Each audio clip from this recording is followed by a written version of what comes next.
da sammani kenan. Mai ganga maza kai dokawa, mai wake da azanci yake yi kunji yan uwa. Mai ganga maza kai dokawa, mai wake da azanci yake yi kunji yan uwa.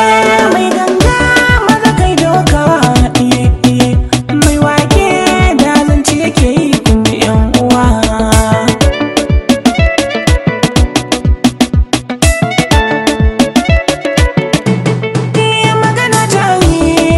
Suka cewa asalin zance mai tafiya ya kakaiwa, wani na tashi wani na zaunawa, mai haƙuri shi ke dacewa, ga zance da salon burgewa, haka shi ya kasa a saman tagadin share damuwa. Shishigi da azurbaɓe da gudu su da ke yi, mun ta samu tabargwani wannan sai yayi.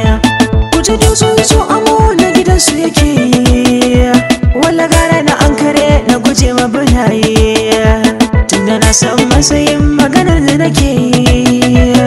Idan na baka ita wata ran kuwa zan zama kainuwa. Ni dai ba faɗa nake ba, waka kuma ban iya ba, ba zan yi musu da kai ba, ba karan da ba bara ba ne ba, ba da musu da hina jallara ba, ita kainuwa a saman ruwa ta ka fito.